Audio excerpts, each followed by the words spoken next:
Creo ya suficientemente preparada la respuesta a las dos interrogaciones que antes dejamos abiertas.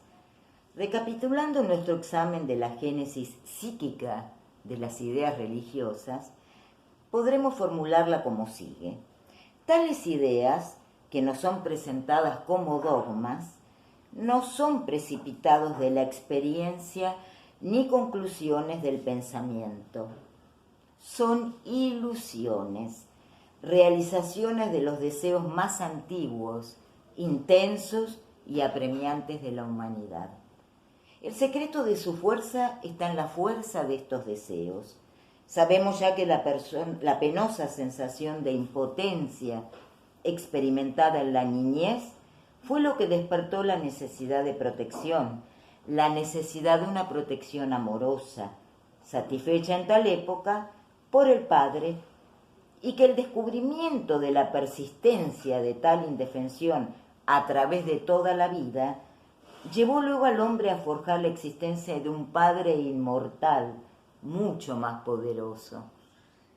El gobierno bondadoso de la divina providencia mitiga el miedo a los peligros de la vida. La institución de un orden moral universal asegura la victoria final de la justicia, tan vulnerada dentro de la civilización humana, y la prolongación de la existencia terrenal por una vida futura amplía infinitamente los límites temporales y espaciales en los que han de cumplirse los deseos. Ay, hay gente que escribe bien, ¿no? Sí, uno de ellos, el doctor Sigmund Freud. ¿Qué les parece este fragmento?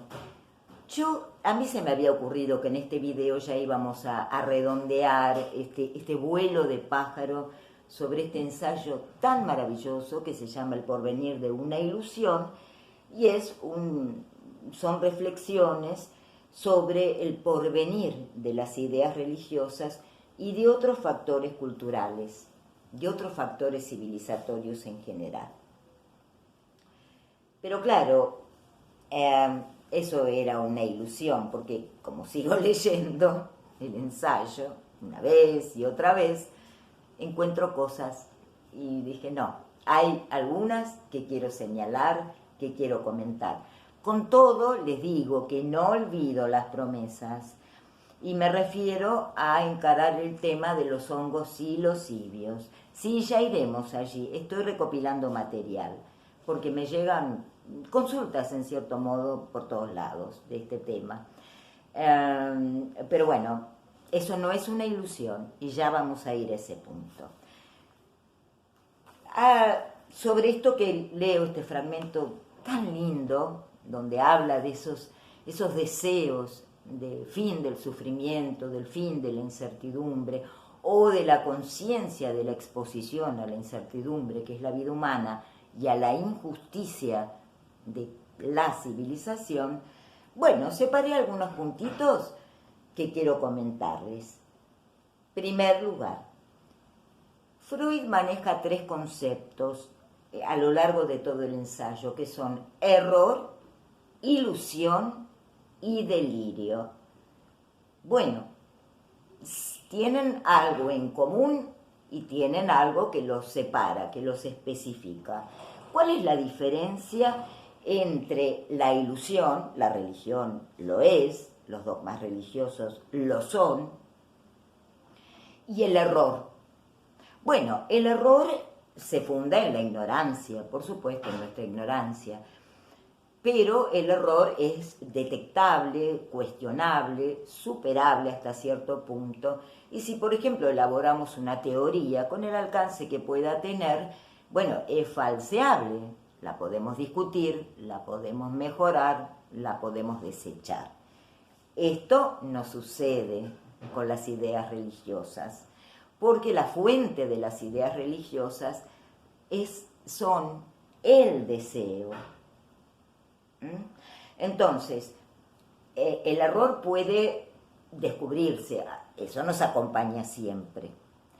Pero las ideas religiosas, como bien dice Freud, no se fundan en un proceso de pensamiento, no se fundan en alguna formulación que sea discutible, que sea cuestionable.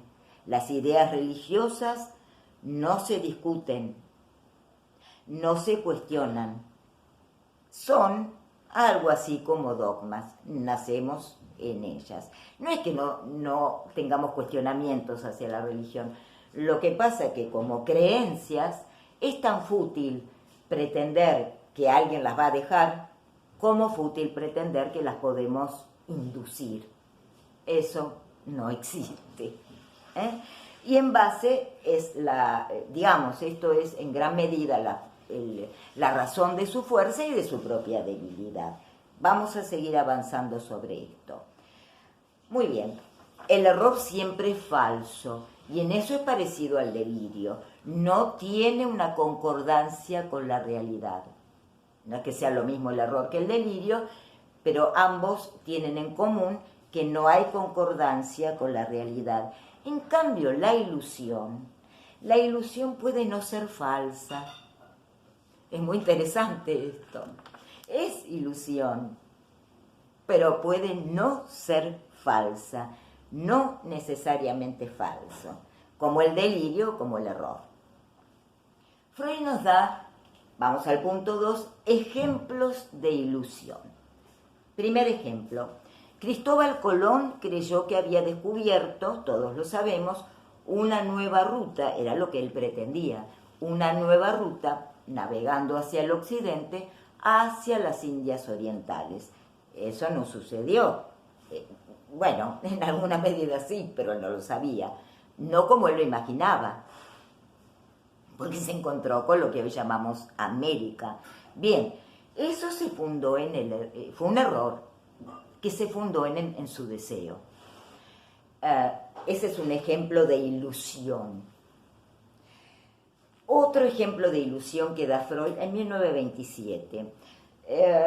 Los nacionalistas germanos, dice él, bueno, no lo dice así, pero los germanófilos, los nacionalistas extremos germanos, sostienen una ilusión. ¿Cuál es?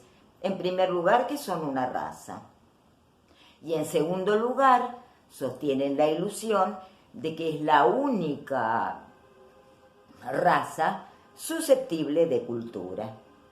Eso, dice Freud, es una ilusión. Bueno, otro ejemplo de ilusión. El Mesías llegará y fundará la Edad de Oro. Bueno, eso es un dogma religioso. Bien, aquí dice Freud, depende. En un punto podemos considerarla una ilusión porque se funda en el deseo, que es el origen de la ilusión. En otro sentido, es una idea, disculpen, tan inverosímil y en cierto punto tan extravagante que se aproxima mucho al delirio, se aproxima mucho a una idea delirante. Si no lo dejamos en el campo de la ilusión como dogma religioso. Recuerden, el Mesías llegará, fundará la Edad de Oro, una ilusión. Bueno, pero ¿se acuerdan que les dije que Freud dice no necesariamente son falsas las ilusiones? Y da un muy buen ejemplo. Él dice, es una ilusión de una burguesa o de una plebeya, como cualquiera de nosotras, que llegará el príncipe que le pida matrimonio y se convierta en princesa, en reina. Es una ilusión, pero ¿saben qué? Puede suceder. Tenemos un ejemplo, Máxima de Holanda. ¿Qué posibilidades hay que una persona, ella por ejemplo, o la reina Leticia de España, que también es plebeya, llegue a convertirse en reina? Y no muchas, pero resulta que esa ilusión se hizo realidad. Al menos en un caso, 2 o 3, puede suceder. No toda ilusión es falsa. Hablemos de otra ilusión, la revolución. La revolución, tómenlo así, no en sentido histórico de que cambian sistemas que deben ser cambiados porque bueno, se llega a un grado de intolerancia al nivel de injusticia que tienen. Eso pasa bastante, eso es la historia. No, en el sentido de un horizonte que se asemeja a un dogma religioso. Llegará, bueno, una especie de Mesías y se instalará una edad de oro. En ese sentido, es una ilusión muy parecida a la religiosa. Los dogmas religiosos, dice Freud, son ilusiones indemostrables.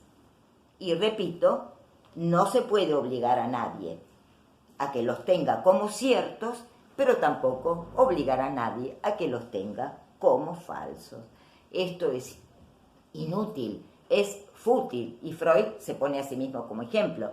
No importa lo que yo escriba, si la religión retrocede, como se fue verificando, por ejemplo, sí, a partir del siglo XIX, más claramente, bueno, no es por lo que yo escriba o deje de escribir, son fenómenos más complejos que están sucediendo. Vamos a otro punto que él vincula. Un caso clásico histórico de esto, dice, es la gran experiencia histórica de la Revolución Francesa, que en su momento se llamó la Gran Revolución, y su idea de desplazar la religión, entronizar a la diosa razón, etcétera, etcétera. ¿Dónde terminó eso? En nada. La revolución siguió su camino, pero no fue precisamente ese. Bueno, y acota Freud, en la entonces Unión Soviética está pasando algo parecido. ¿Qué probabilidad de éxito tiene eso? Recuerden, los dogmas religiosos son tan irrebatibles como indemostrables. Bueno, terminamos hoy con una pregunta. Si la religión, si esa ilusión, si los dogmas religiosos que son ilusiones, ¿serán también ilusiones otros factores culturales? La seguimos en la próxima. Muchísimas gracias.